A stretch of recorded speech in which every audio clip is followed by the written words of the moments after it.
Enter the unique world of virtual gameplay with Nintendo Virtual Boy. Welcome to Watch Mojo, and today we are counting down our picks for the biggest blunders Nintendo has made throughout its history of producing video games, whether they drew hatred from fans or led to financial disappointment. How about a kiss for luck? You've got to be kidding. Number 10. The 3DS launch. Konnichiwa. Yes! Here we go!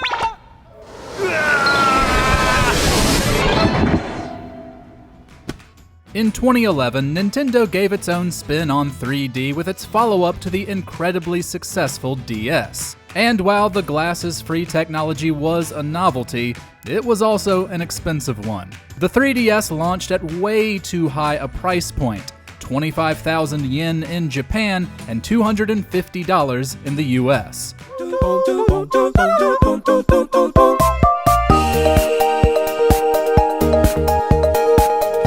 Most felt that was too much for a handheld, though it didn't help that the launch lineup left a lot to be desired. The 3DS got off to a horrible financial start, causing Nintendo to cut the price by a third just 6 months later. This definitely helped its chances, but it would still take some time before it became a worthy investment for players.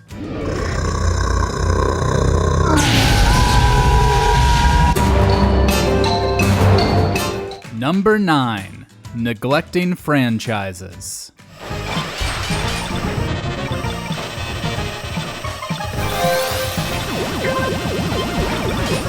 This isn't something that is unique to Nintendo. It's a problem with many publishers. However, for a company that's been around as long as Nintendo has, it's far more evident.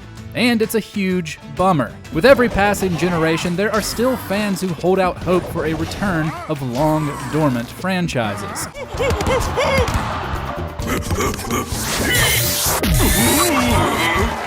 Star Fox, once a central pillar of Nintendo, hasn't gotten a new game since 2016.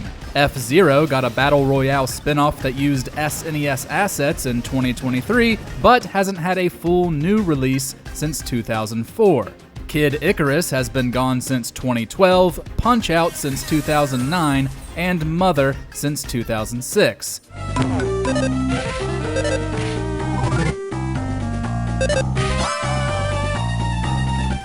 There's still a lot of love behind these names, and it seems disappointment grows within their fan bases each passing year. Number 8. Online functionality. Allow us to introduce 5 features included with your membership. Ever since online aspects were introduced in video games, Nintendo has struggled to keep up with the times. Beginning with the DS and the Wii, the Nintendo Wi-Fi connection utilized lengthy friend codes, which were a hassle. Then there was a lack of stable connectivity, no way for Nintendo to patch bugs, and no voice chat. We would like to play. Players enjoyed all of these things on Xbox and PlayStation. Nintendo has obviously followed suit with new consoles, but it has never been on the same level as its competitors, even releasing a phone app for Switch's online play rather than traditional voice chat.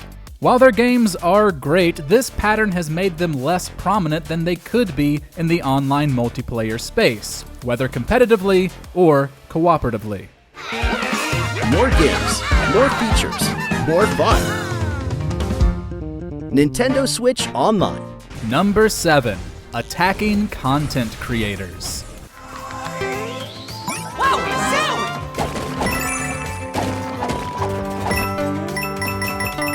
Nintendo's legal team tends to draw a lot of hate from its player base, and for good reason. For a long time, Nintendo has gone after independent creators, often huge Nintendo fans themselves. Multiple fan-made games, even those that are completely free, have been hit with cease and desist orders.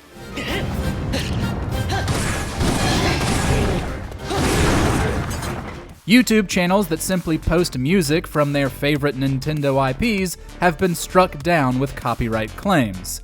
The most baffling of these pursuits has been against streamers, which you might think of as free promotion.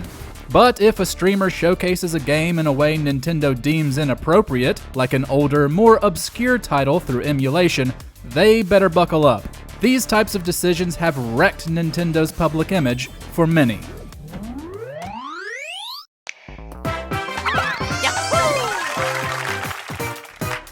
Number 6. The live-action Mario movie. Hold on.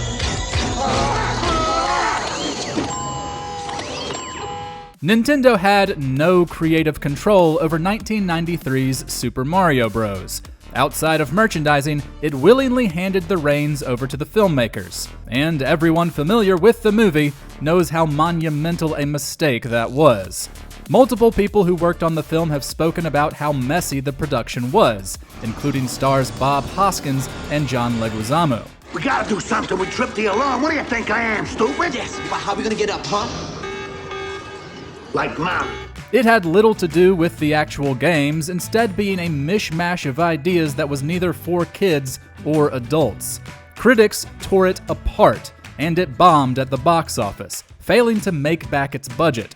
It's still considered one of the worst video game adaptations of all time, and Nintendo wouldn't let another studio near Mario until Illumination's animated feature in 2023. Number 5. Letting Microsoft buy Rare.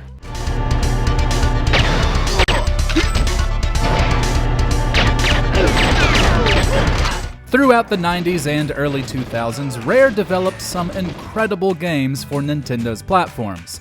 The Donkey Kong Country and Banjo-Kazooie series, GoldenEye 007, and Perfect Dark are beloved to this day. Yet Nintendo never made a move to make Rare a first-party developer, until it was too late.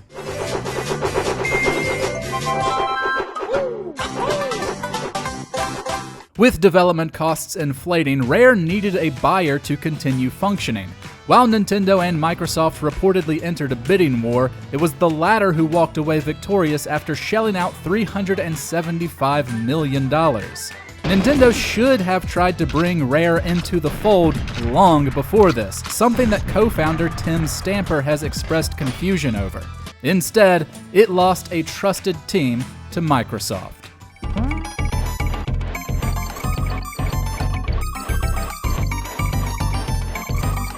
Number 4. Sticking with cartridges. M Squad, step aside. Nintendo brings you new Player's Choice titles for $39.95. Despite the gaming industry moving forward with CDs in the 90s, Nintendo decided to stick with cartridges for the N64. Its reasoning was that cartridges were harder to pirate and allowed for faster load times. But the negatives far outweighed the positives, and that quickly became obvious. Not only did cartridges take longer to produce, they were much more expensive, which hurt both the consumer and the companies producing the games. An N64 for $99.95. Get million sellers like Zelda, 1080, Yoshi, Banjo-Kazooie, and WCW vs. NWO. They also couldn't hold nearly as much data as a CD. Since games were growing more complex, it was an easy decision to produce a game for PlayStation rather than N64. Naturally, this led to a decline in third-party support, with some games like Final Fantasy VII even switching platforms. You can play till it hurts. Thank you for shopping, Nintendo. Number 3. The Wii U's marketing.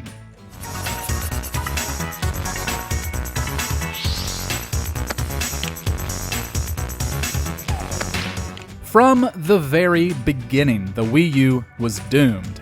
It was revealed at E3 2011, but Nintendo focused mostly on the gamepad controller. This, along with its name, caused confusion in the general public over whether it was a brand new console or just an add-on for the Wii. Nintendo's stock fell 10% following the reveal, and after release, both the system and its games sold poorly, causing third-party support to dry up. When your TV is in use, the gamepad becomes your TV. So you can keep playing anywhere nearby. Nintendo issued a $50 price cut within a year, which did help a bit, but the Wii U never fully recovered. It became one of Nintendo's biggest commercial flops, only selling 13.56 million units. Well, at least it led to the Switch. Wii U is all about unique experiences you can't have anywhere else. Number 2. The Virtual Boy.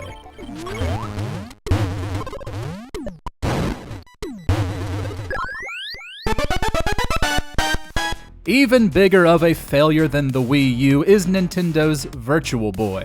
Released in 1995, it was a somewhat portable console that displayed stereoscopic 3D graphics through an eyepiece. 3D gaming back then sounded like the future, but this was a nightmare. The first three-dimensional stereo immersive 32-bit video game system ever. Games were only in red and black, the eyepiece was clumsy to use, and the visuals actually caused health issues like headaches, eye pain, and nausea. Nintendo also reallocated a lot of resources during development to the N64, which didn't help ensure the technology was safe or of high quality.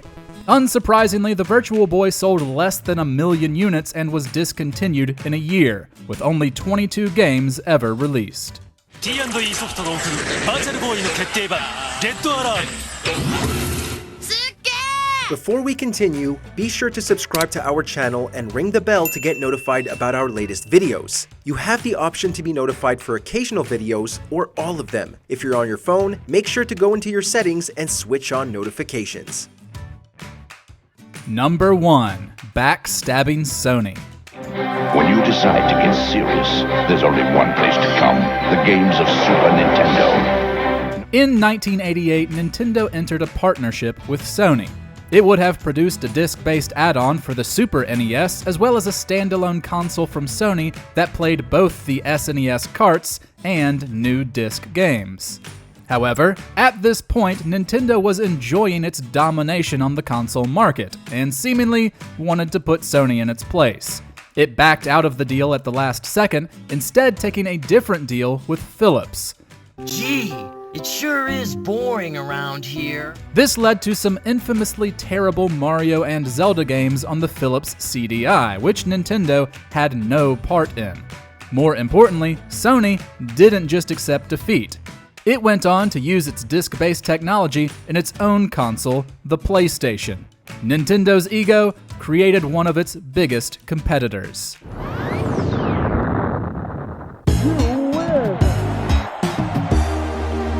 What do you think is the biggest mistake Nintendo has ever made? Share your thoughts in the comments.